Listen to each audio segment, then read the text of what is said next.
사람의 마음은 열길 물속이라 알 수가 없다지만 짐승만도 못한 놈들은 그 냄새부터가 다르다고 하지요. 여기 한 사내와 거지가 있습니다. 그래 할 말이 무엇이냐? 말해보거라. 사내가 물었습니다. 나으리 주위 사람을 조심하십시오. 단번에 알아본 영특한 거지. 여기 한 사내와 거지, 그리고 배신자 이야기.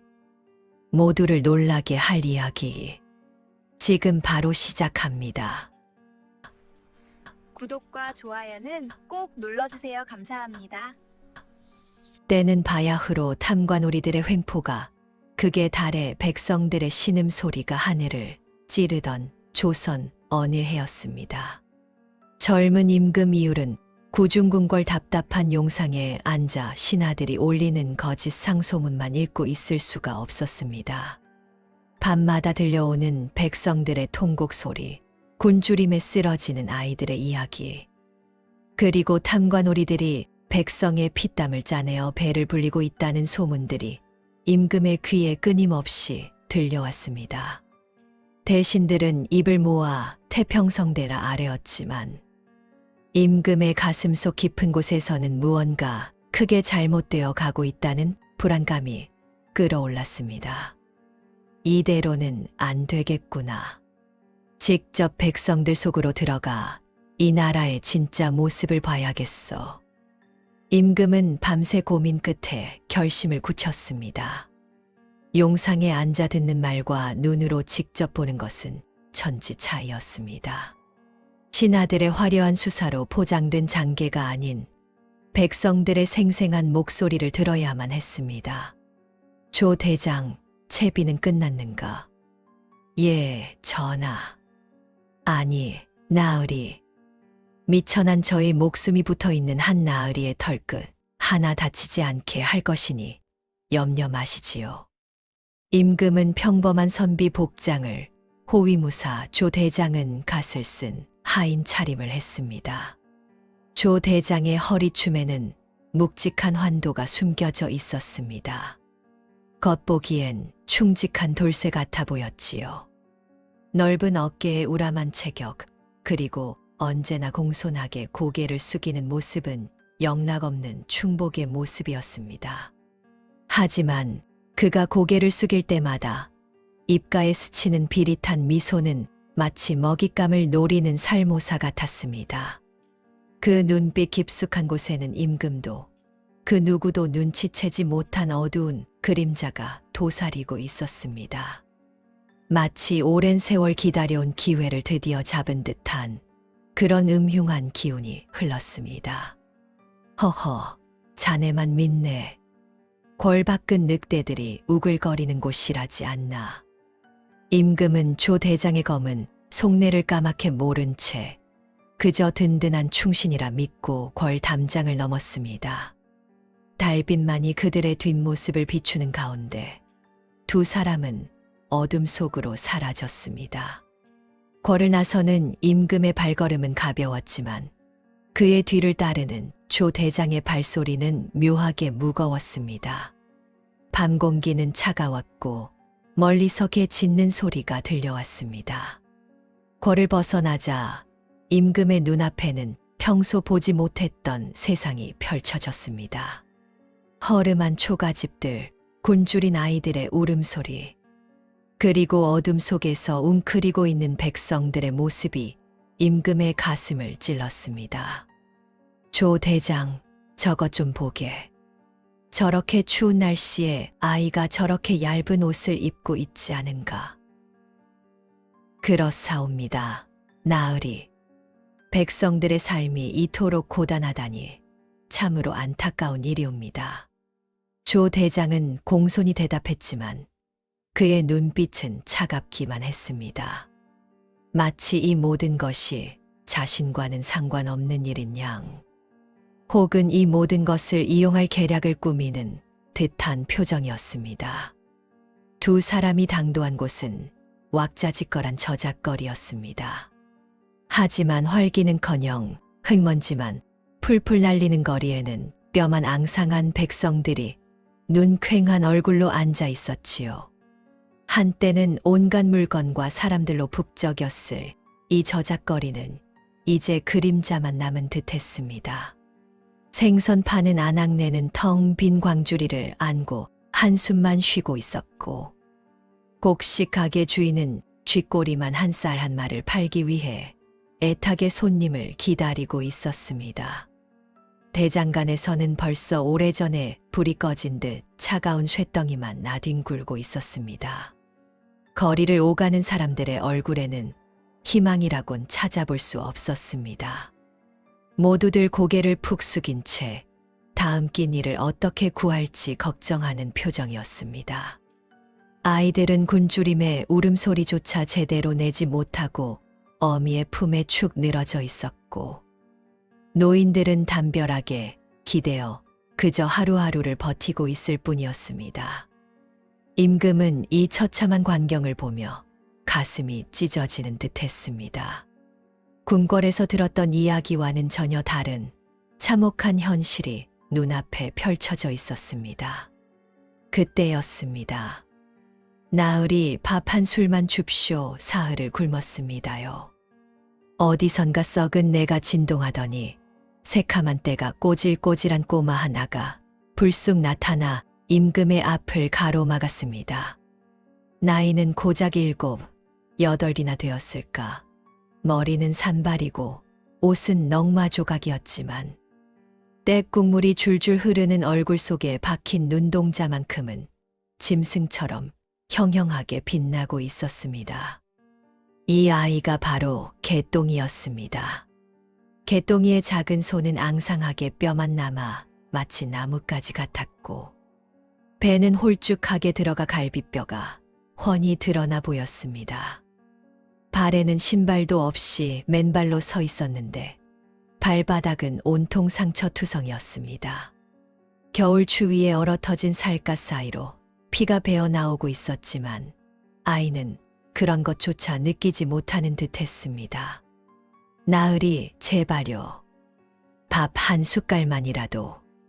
어미는 사흘 전에 돌아가셨고 아비는 관가에 끌려가셨습니다요. 저 혼자 남았습니다요. 개똥이의 목소리는 가늘게 떨렸습니다.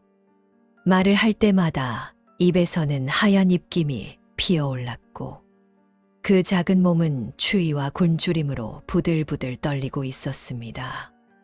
하지만 아이의 눈빛만큼은 살아있었습니다.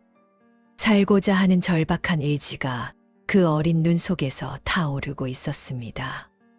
임금은 그 모습을 보며 숨이 막혔습니다. 이것이 바로 자신의 백성들이 겪고 있는 현실이었습니다. 궁궐의 화려한 연회상과는 너무나도 대조적인 참혹한 삶의 현장이었습니다. 아이고 저리 비키거라. 이 지저분한 것이. 조 대장이 버럭 소리를 지르며 개똥이를 밀쳐내려 했습니다. 하지만 임금이 재빨리 손을 들어 제지했습니다. 잠깐, 조 대장. 아이가 굶주려 죽게 생겼는데 어찌 외면할 수 있겠는가. 임금은 품속에서 은자 몇 냥을 꺼내 개똥이의 손에 쥐어주려 했습니다. 하지만 개똥이는 은자를 보고도 손을 내밀지 않았습니다. 대신 눈물을 글썽이며 말했습니다. 은자는 필요 없사옵니다. 그저 밥 한 그릇만, 따뜻한 밥 한 그릇만 주십시오. 돈을 가지고 있으면 또 큰 아이들이 빼앗아 갑니다요. 임금이 주머니를 뒤적여 엽전 몇 잎을 꺼내려던 찰나였습니다. 이런 천한 것이 감히 어디를 막아서. 퍽. 둔탁한 타격음과 함께 개똥이의 작은 몸이 저만치 나뒹굴었습니다. 조 대장이 들고 있던 칼집으로 아이의 어깨를 사정없이 내려친 것입니다. 악! 개똥이가 비명을 지르며 바닥을 굴렀지만 조 대장은 멈추지 않았습니다. 어디 냄새나는 거지 새끼가 귀하신 분 앞길을 막아? 재수가 옴붙으려니. 퍽, 우두두. 조 대장은 마치 화풀이라도 하듯 넘어진 아이의 배와 등을 닥치는 대로 걷어찼습니다. 클바닥에 개똥이의 입에서 터진 붉은 피가 낭자하게 흩뿌려졌습니다. 아이의 작은 몸뚱이는 마치 낡은 헝겊 인형처럼 이리저리 굴러다녔습니다. 주변 상인들도 혀를 차며 고개를 돌릴 뿐 감히 말리지 못했습니다. 저 살기등등한 눈빛에 질려버린 탓이지요. 누군가는 아이고 저 가엾은 것 하고 중얼거렸지만 그뿐이었습니다. 모두들 자신에게 똑같은 폭력이 향할까 두려워 눈을 감고 귀를 막았습니다. 개똥이의 비명 소리가 저작거리에 메아리 쳤습니다. 하지만 아무도 나서지 않았습니다. 이미 이 땅의 백성들은 오랜 세월 탐관오리들의 횡포에 익숙해져 있었고 저항하는 법을 잊어버린 지 오래였습니다. 조 대장의 지팡이는 쉬지 않고 아이의 몸을 후려쳤습니다. 한 대, 두 대, 세 대. 매번 타격이 가해질 때마다 개똥이의 몸에서는 뼈가 으스러지는 듯한 소리가 났습니다. 아이의 얼굴은 이미 피와 흙먼지로 범벅이 되어 형체를 알아볼 수조차 없었습니다. 그만하게, 아이가 죽겠네. 보다 못한 임금이 조 대장의 팔을 잡았습니다.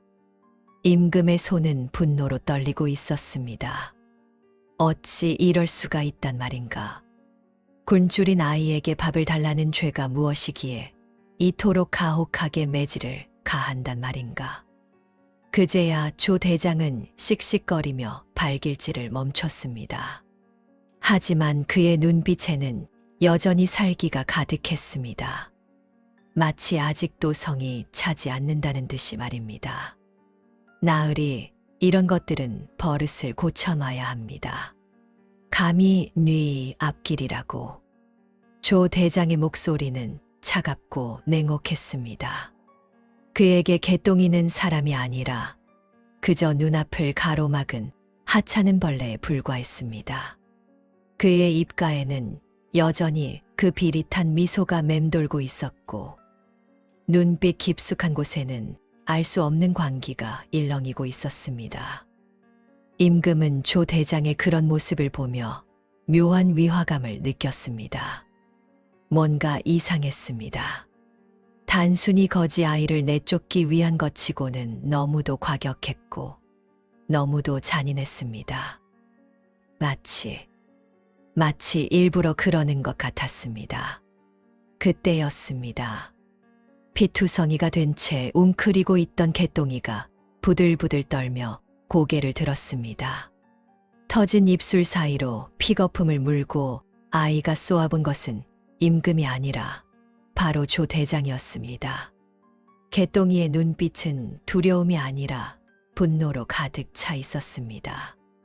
온몸이 만신창이가 되었음에도 그 작은 눈동자 속에는 꺾이지 않는 의지가 타오르고 있었습니다. 마치 지옥 끝까지라도 쫓아가 복수하겠다는 듯한 그런 무서운 눈빛이었습니다. 개똥이는 조 대장의 신발에 피 섞인 침을 뱉으며 임금을 향해 갈라진 목소리로 외쳤습니다. 나리, 사람 잘못 봤소. 뭐라. 임금이 당황하여 되물었습니다. 아이의 말이 무슨 뜻인지 이해할 수 없었습니다. 개똥이는 피를 토하면서도 말을 이어갔습니다. 숨이 가빠서 한마디 한마디가 끊어질 듯했지만 아이는 포기하지 않았습니다.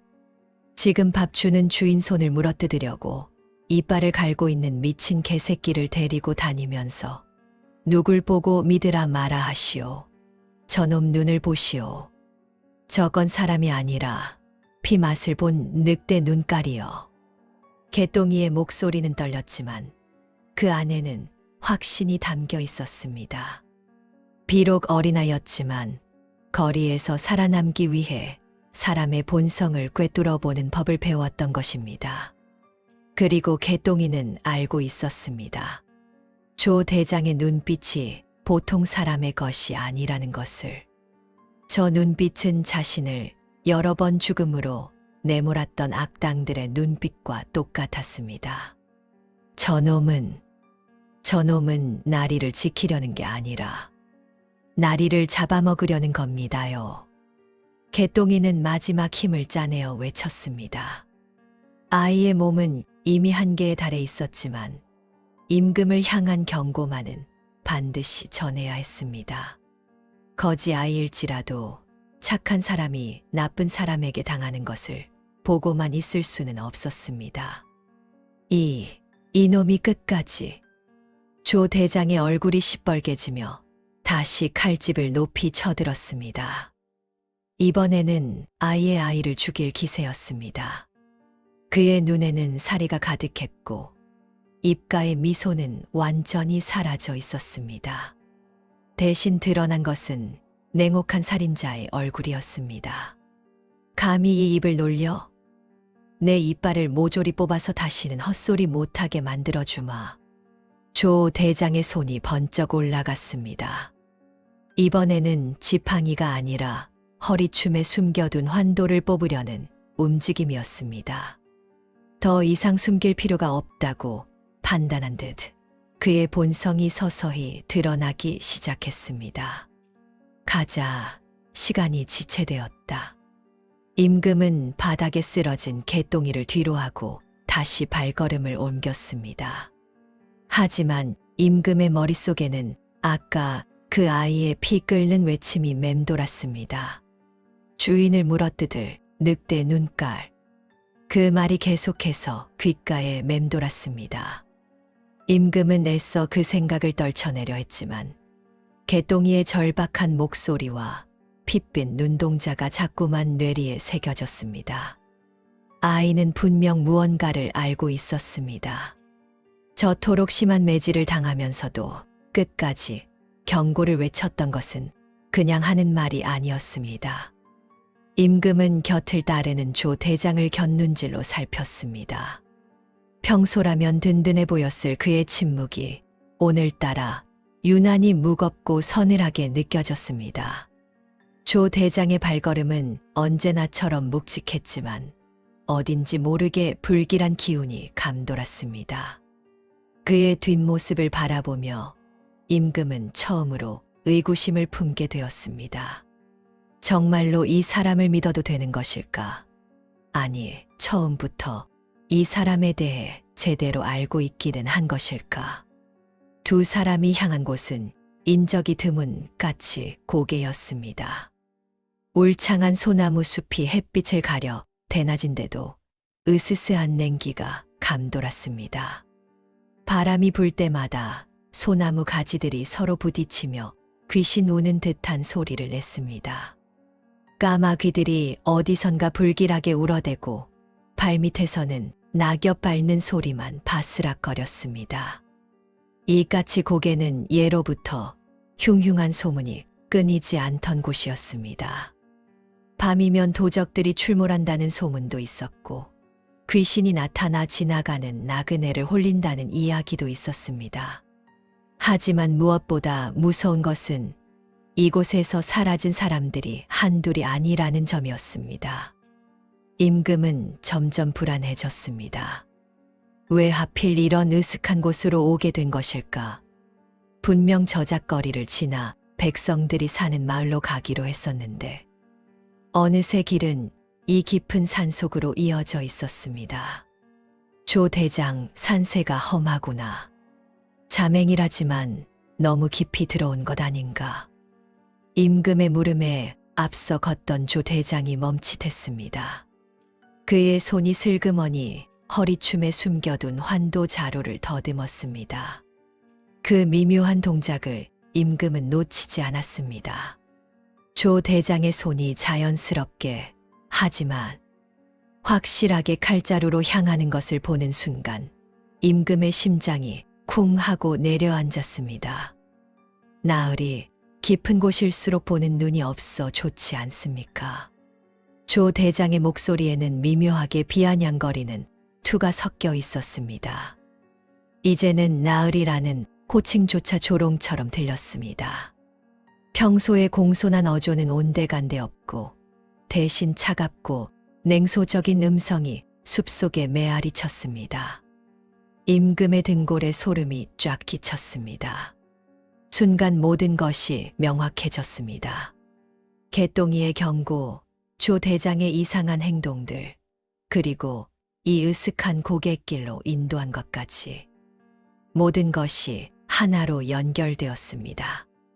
이것은 우연이 아니었습니다. 처음부터 계획된 일이었던 것입니다. 조 대장이 천천히 돌아섰습니다. 그의 얼굴에는 더 이상 충직한 신하의 모습이 아니라 냉혹한 암살자의 표정이 드리워져 있었습니다. 입가에 걸린 미소는 이제 완전히 사악한 것으로 변해 있었습니다. 전하, 아니, 이제는 그냥 이율이라 불러도 되겠군요. 조 대장의 말투가 완전히 바뀌었습니다. 더 이상 존칭도 공손함도 없었습니다. 오직 차가운 살이만이 그의 목소리에 담겨 있었습니다. 이 깊은 산중에서 임금이 실족사하셨다는 소문이 퍼지면 조정은 발칵 뒤집히겠지요. 후계자도 정해지지 않은 상태에서 임금이 갑작스레 죽으면 얼마나 혼란스러울까요? 조 대장은 천천히 환도를 뽑아 들었습니다. 칼날이 희미한 햇살을 받아 차갑게 빛났습니다. 그 칼날에는 이미 수많은 사람들의 피가 묻어 있었을 것입니다. 당신은 대체 누구의 사주를 받은 것이냐? 임금이 뒷걸음질 치며 물었습니다. 목소리는 떨렸지만 임금으로서의 위엄만은 잃지 않으려 애썼습니다. 그것을 알아서 뭐 하시겠습니까? 어차피 죽을 사람이. 조 대장이 한 걸음 한 걸음 다가왔습니다. 그의 눈빛은 완전히 살인자의 그것이었습니다. 더 이상 숨길 것도 망설일 것도 없었습니다. 임금은 사방을 둘러보았지만 도망칠 곳은 없었습니다. 앞에는 조 대장이, 뒤에는 가파른 절벽이, 좌우에는 빽빽한 숲이 가로막고 있었습니다. 완벽한 살인 현장이었습니다. 바람이 차갑게 불어왔습니다. 까마귀들의 울음소리가 더욱 크게 들렸습니다. 마치 곧 벌어질 비극을 예고하는 듯 했습니다. 한편 저작거리 바닥에는 핏자국이 뚝뚝 떨어진 흔적이 산 쪽으로 이어지고 있었습니다. 다리를 절뚝거리며 한 손으로 터진 옆구리를 부여잡은 개똥이었습니다. 아이의 작은 몸은 조 대장의 구타로 온통 상처투성이었습니다. 갈비뼈는 부러진 듯 숨을 쉴 때마다 날카로운 통증이 옆구리를 찔렀고 다리는 심하게 꺾여서 제대로 걷기조차 힘들었습니다.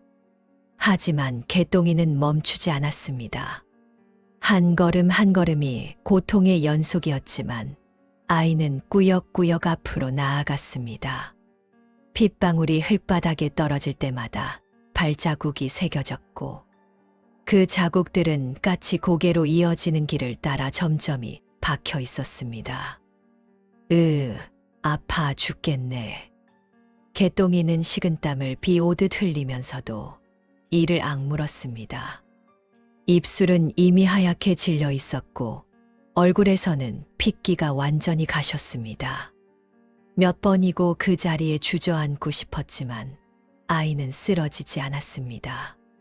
주변을 지나가던 사람들이 피투성이 아이를 보고 놀라 피했지만 아무도 도와주지 않았습니다. 그저 불쌍하다는 눈빛으로 한번 쳐다볼 뿐 모두들 자신의 일에 바빴습니다. 이 땅에서는 자신의 목숨 부지하기도 바빴으니까요. 개똥이는 그런 사람들을 원망하지도 않았습니다. 이미 익숙한 일이었으니까요. 거지 아이 하나가 죽어가든 말든 세상은 관심이 없었습니다.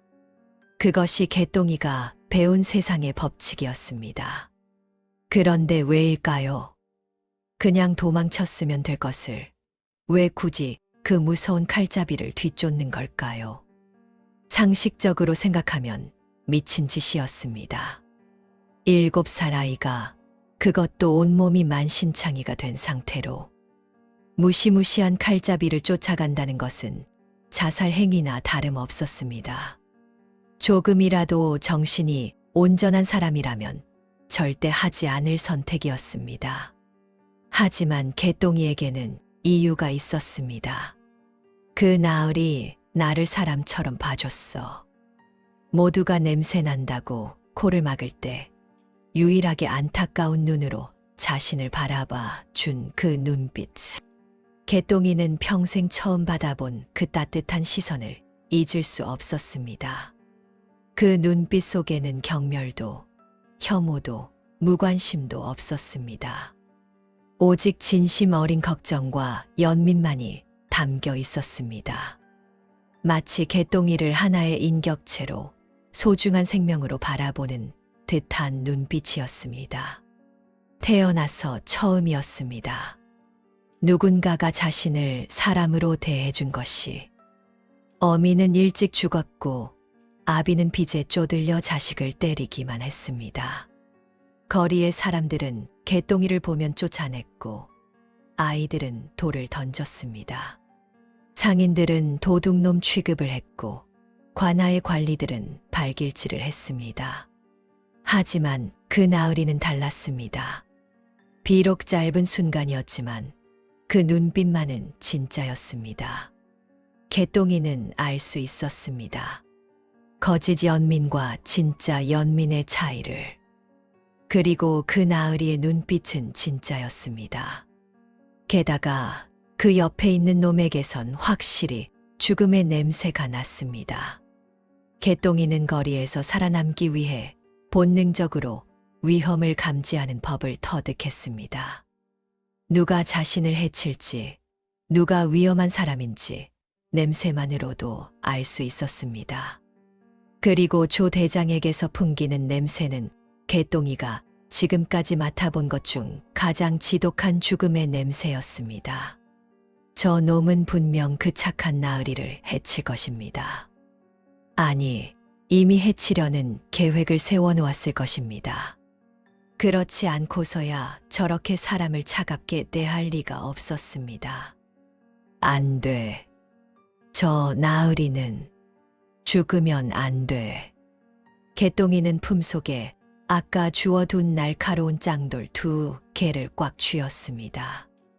돌을 쥔 작은 손은 피로 범벅이 되어 미끄러웠지만 개똥이는 놓지 않았습니다. 이 돌멩이 2개가 지금 개똥이가 가진 유일한 무기였습니다. 칼도 없고 힘도 없고 기술도 없는 7살 아이에게 이 날카로운 짱돌이 전부였습니다. 저승사자가 잡아가기 전에 내가 먼저 잡는다. 개똥이의 눈빛이 변했습니다. 더 이상 굶주린 거지 아이의 눈이 아니었습니다. 먹잇감을 노리는 들짐승의 눈이었습니다. 살기 위해 그리고 누군가를 지키기 위해 이빨을 드러낸 어린 짐승의 눈이었습니다. 개똥이는 통증을 무시하고 속도를 냈습니다. 다리는 아팠지만 마음은 더 간절했습니다.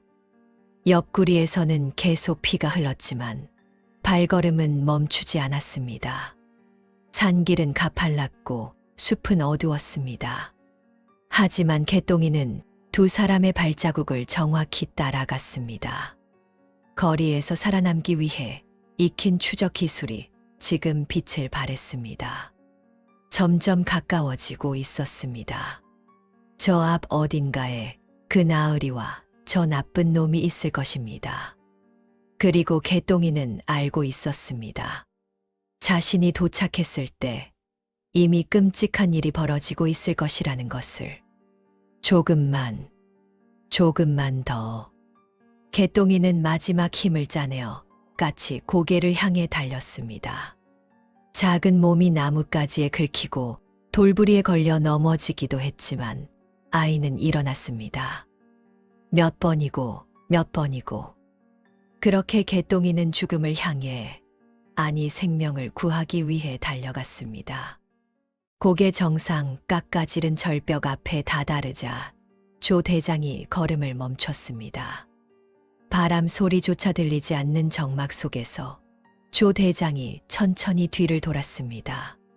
그의 얼굴에 걸려있던 가식적인 충심은 온데간데 없고 입꼬리가 귀까지 찢어질 듯 비열한 웃음만이 걸려 있었습니다.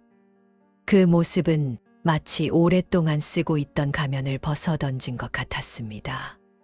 평소의 공손한 표정, 충직한 눈빛, 그 모든 것이 완벽한 연기였다는 것이 이제야 드러났습니다. 진짜 조 대장의 모습은 이토록 잔인하고 냉혹한 것이었습니다. 나으리, 경치가 참 좋지요? 조 대장의 목소리는 이제 완전히 달라져 있었습니다. 존칭은 형식적으로 남아 있었지만 그 안에 담긴 것은 조롱과 경멸뿐이었습니다. 마치 곧 죽을 사람을 비웃는 듯한 어조였습니다. 그렇군. 이제 그만 하산하도록 하지. 임금은 애써 침착함을 유지하려 했습니다. 하지만 목소리는 미세하게 떨렸고 손은 주먹을 쥐어도 계속 떨렸습니다. 죽음이 눈앞에 다가왔다는 것을 본능적으로 느끼고 있었습니다.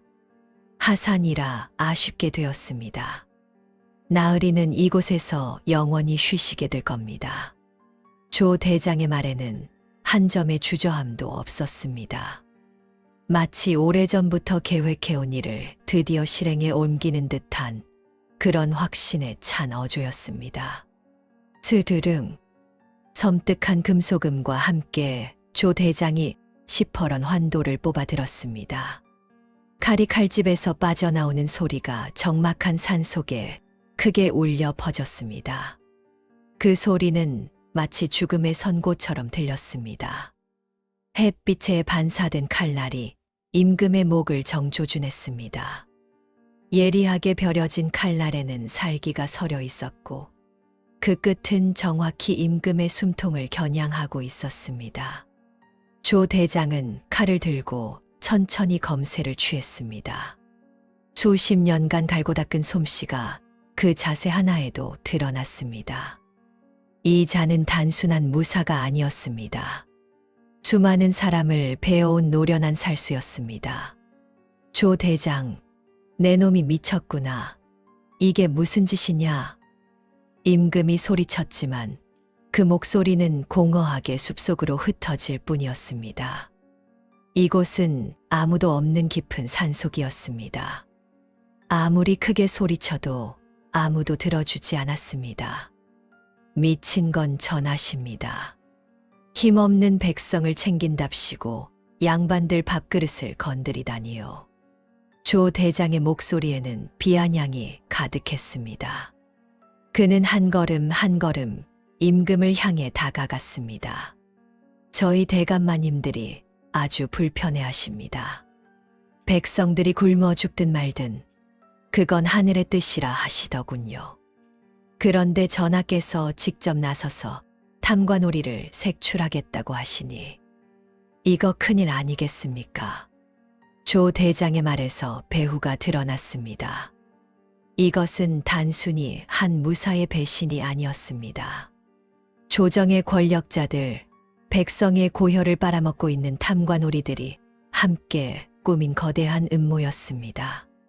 그러니 원망 말고 가십시오. 전하께서 사라지시면 조정은 다시 안정을 찾을 것입니다. 대감마님들의 안정 말입니다. 조 대장은 냉소를 띠며 말을 이었습니다. 어차피 후계자도 없으시니 전하께서 돌아가시면 종친회의에서 새 임금을 정하겠지요. 물론 저희 대감마님들 뜻에 따르는 분으로 말입니다. 허허, 얼마나 좋습니까? 임금은 뒷걸음질 쳤지만 뒤는 천길 낭떠러지였습니다. 발 뒤꿈치가 절벽 끝에 닿았습니다. 더 이상 물러날 곳이 없었습니다. 아래를 내려다보니 아찔한 낭떠러지가 펼쳐져 있었습니다. 바위들이 날카롭게 솟아 있었고 그 사이로는 것엔 물살이 흘러가고 있었습니다. 저기서 떨어지면 살아남을 가능성은 제로였습니다. 호위무사가 아닌 암살자로 돌변한 조 대장이 칼을 높이 쳐들며 한 걸음씩 다가왔습니다. 마지막으로 여쭙겠습니다. 전하, 유언 같은 거 있으십니까? 물론 전해드릴 생각은 없습니다만. 조 대장은 완전히 임금을 조롱하고 있었습니다. 칼을 든 그의 손에는 떨림이 없었습니다. 수없이 사람을 죽여본 자의 손이었습니다. 임금은 죽음을 각오했습니다. 하지만 분했습니다. 이렇게 허무하게 죽다니.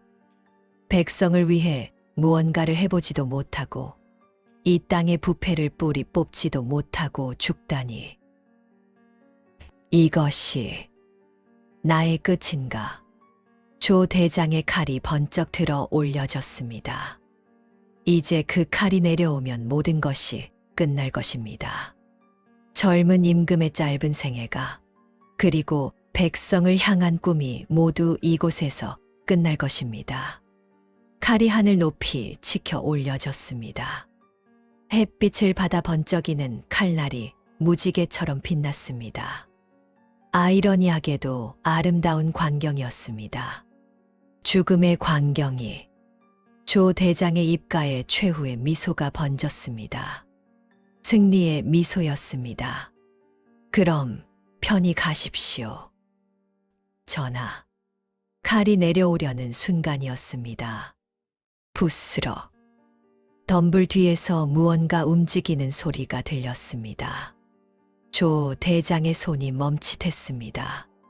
칼을 내리치려던 동작이 순간적으로 멈춰섰습니다.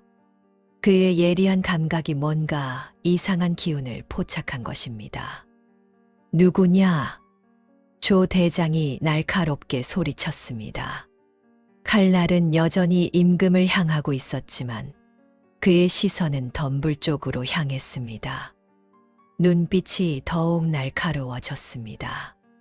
혹시 증인이라도 있으면 모두 죽여야 했습니다. 정막이 흘렀습니다.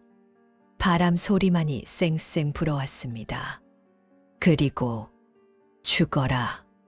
조 대장의 시퍼런 칼날이 임금의 목을 향해 내리꽂히는 절체절명의 순간이었습니다.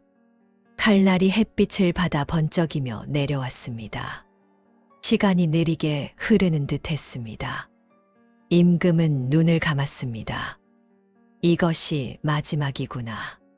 하지만 후회는 없었습니다. 최소한 백성을 위해 노력했으니까요. 바로 그 순간, 퍽! 둔탁하면서도 야무진 타격음이 정적을 깼습니다. 돌멩이가 공기를 가르며 날아와 정확히 조 대장의 왼쪽 눈을 강타했습니다. 날카롭게 벼려진 짱돌의 모서리가 눈두덩을 후려쳤고 그 충격으로 조 대장의 머리가 뒤로 확 젖혀졌습니다. 조 대장이 외마디 비명을 지르며 칼을 놓치고 얼굴을 감싸 쥐었습니다. 그의 왼쪽 눈두덩에서 붉은 피가 주르르 흘러내렸습니다. 환도는 땅바닥에 떨어져 쨍그랑 소리를 내며 굴러갔습니다. 완벽했던 살인의 순간이 단 한 개의 돌멩이로 산산이 부서진 것입니다.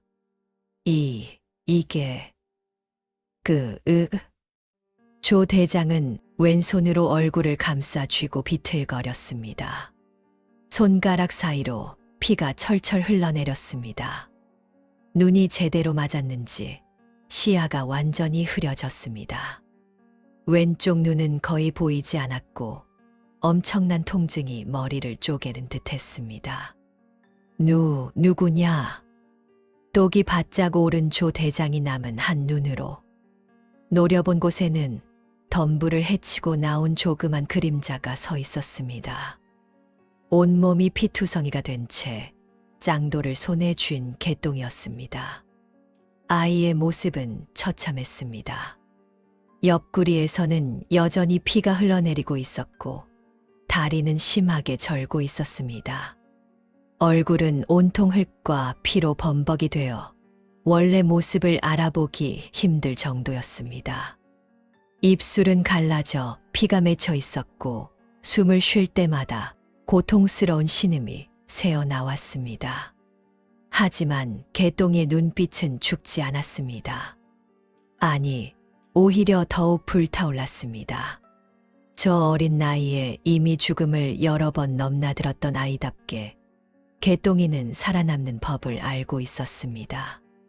그리고 지금은 자신뿐만 아니라 저 착한 나으리도 살려야 했습니다. 내가 말했지. 네 놈은 주인을 무는 미친 개라고. 개똥이는 성한 곳 하나 없는 몸으로 비틀거리면서도 손에 쥔 또 하나의 돌멩이를 쳐들며 악을 썼습니다. 작은 손에 쥐어진 두 번째 짱돌은 첫 번째 것보다 더 날카로웠습니다. 아이는 저작거리에서 출발하기 전 가장 예리하고 무거운 돌 두 개를 신중하게 골라서 품에 넣어두었던 것입니다. 하나는 이미 조 대장의 눈을 맞췄고 이제 남은 것은 마지막 한 개뿐이었습니다. 나으리, 뭐 하시오. 저놈 눈이 멀었을 때 튀지 않고. 개똥이의 다급한 외침에 정신을 차린 임금이 황급히 옆으로 몸을 피했습니다. 죽음의 문턱에서 기적적으로 살아난 임금은 아직도 믿기지 않는다는 표정이었습니다.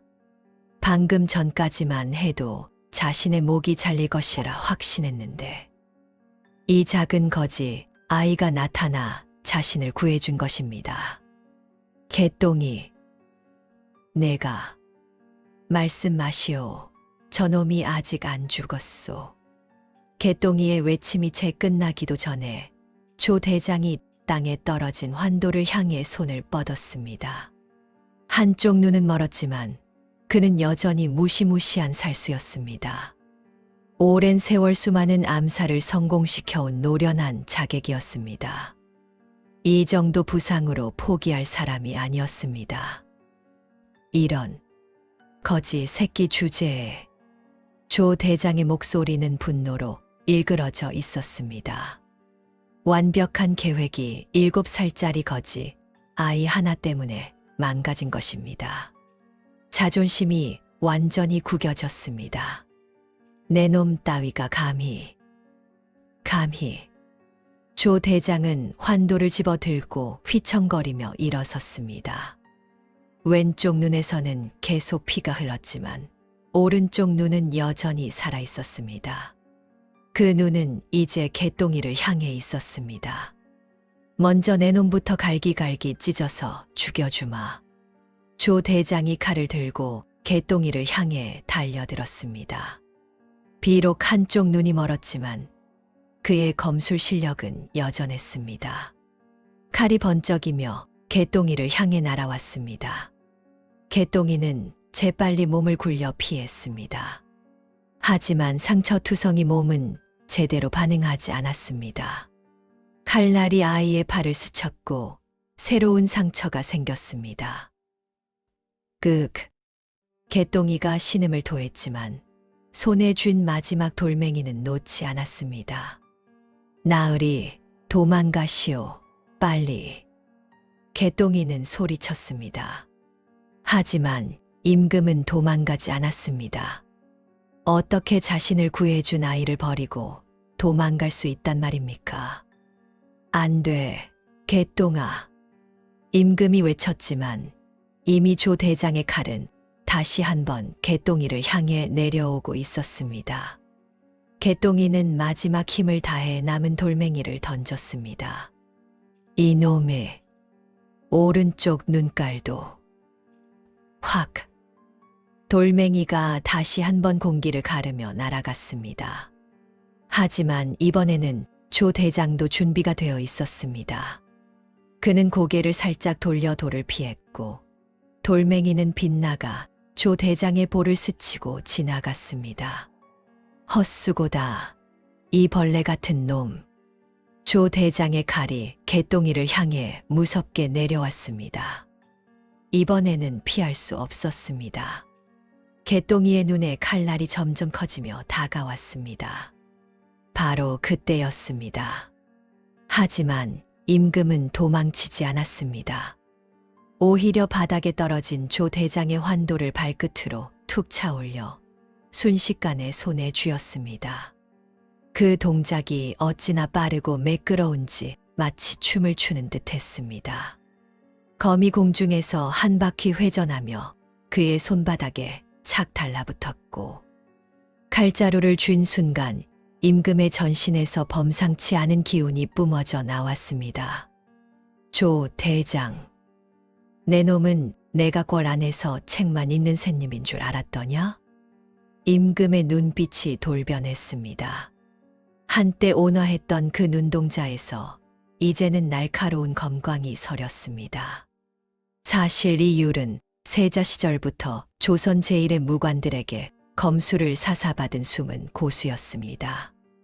무예청의 최고수 김광택 장군, 북방의 야인을 섬멸한 이완 도원수, 왜구를 물리친 해동검신 박무진.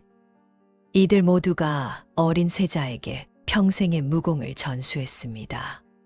단지 신하들을 믿었기에 그리고 문치주의를 표방했기에 칼을 들지 않았을 뿐이었습니다.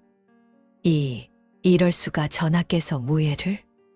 조 대장이 당황하여 뒷걸음질 쳤습니다. 그의 얼굴이 새하얗게 질렸습니다. 순간 떠오르는 기억들이 있었습니다. 세자 시절 이 유리 무예 수련장에서 보였던 놀라운 재능, 그것을 목격한 무관들의 경탄. 하지만 즉위 후 단 한 번도 무예를 선보이지 않았기에 모두가 잊고 있었습니다. 아니, 잊고 싶었는지도 모릅니다. 하지만 이미 늦었습니다. 체엥. 임금의 칼끝이 번개처럼 움직이자 조 대장의 상투가 싹둑 잘려나갔습니다. 칼끝이 그은 궤적조차 보이지 않을 정도로 빠른 일격이었습니다. 풀어헤쳐진 머리카락이 산발이 되어 얼굴을 뒤덮자 천하에 거만하던 조 대장의 꼴은 금세 미친년 널뛰는 꼴이 되어버렸습니다. 위험이라곤 찾아볼 수 없는 초라한 몰골이었습니다. 전하, 조 대장이 비명을 질렀지만 임금의 칼은 멈추지 않았습니다. 징, 두 번째 칼끝이 스치자 조 대장의 갑옷끈이 끊어졌고 철컥, 세 번째 일격에 허리춤에 폐물주머니가 떨어져 나갔습니다. 네 번째, 다섯 번째. 임금의 검은 조 대장의 몸을 스치며 그가 가진 모든 권위의 상징들을 하나하나 제거해 나갔습니다. 내 놈이 백성을 개돼지 취급하며 때릴 때는 즐거웠겠지. 임금의 목소리가 차갑게 울려 퍼졌습니다. 그때 내 놈은 생각이나 했느냐. 그들도 누군가의 부모이고 자식이고 형제라는 것을. 그들의 고통 하나하나가 하늘을 찌르는 원한이 된다는 것을. 칼끝이 다시 한번 섬광을 그리며 조 대장의 뺨을 스쳤습니다. 피 한 방울 흘리지 않았지만 그 정교함이 오히려 더 섬뜩했습니다. 죽이려 들면 언제든 목을 칠 수 있다는 무언의 경고였습니다. 이제 내 놈이 그 개돼지가 되어보거라. 임금이 칼끝으로 조 대장의 턱을 들어 올렸습니다. 산발한 머리, 흐트러진 옷, 떨리는 두 눈. 방금 전까지 백성들을 짓밟던 그 위세는 온데간데 없이 사라지고 남은 것은 비굴하게 목숨을 구걸하는 한 마리 짐승의 모습뿐이었습니다. 주변의 무사들이 모두 얼어붙었습니다. 지금 그들 앞에 선 것은 책을 읽고 덕을 논하던 유약한 임금이 아니었습니다. 상황이 역전되자 방금 전까지 살기등등하던 조 대장의 태도가 180도 바뀌었습니다. 그는 칼을 버리고 바닥에 납작 엎드려 머리를 찍기 시작했습니다. 꽝, 꽝, 꽝. 이마가 바위에 부딪히는 소리가 계곡에 메아리 쳤습니다. 전형적인 강약약강, 비열한 소인배의 모습이었지요.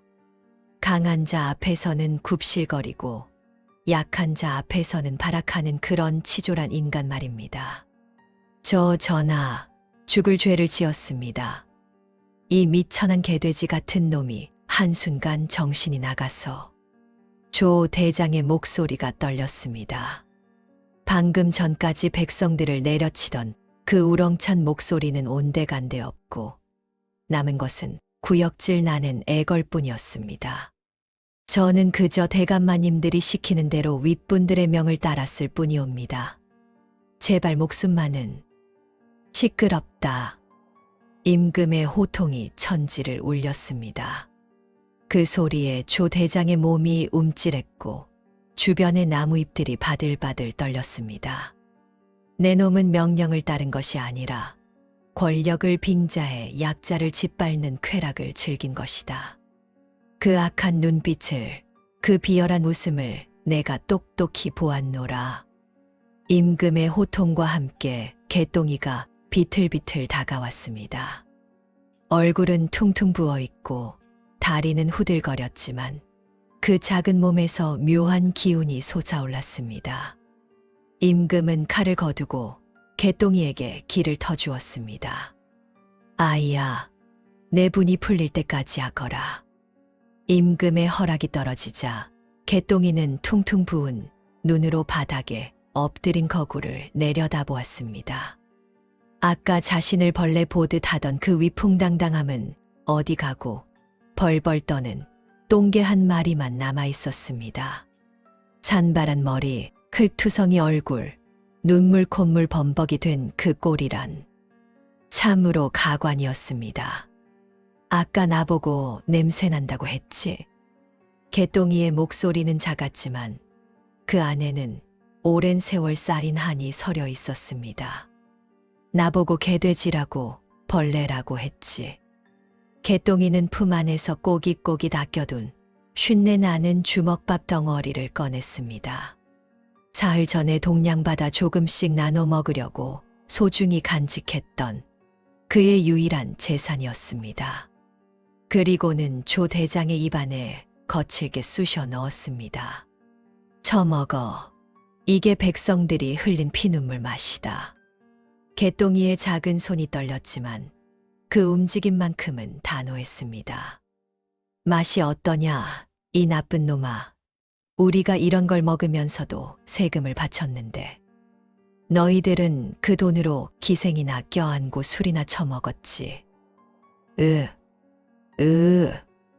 조 대장이 헛구역질을 하며 몸부림쳤지만 개똥이는 멈추지 않았습니다.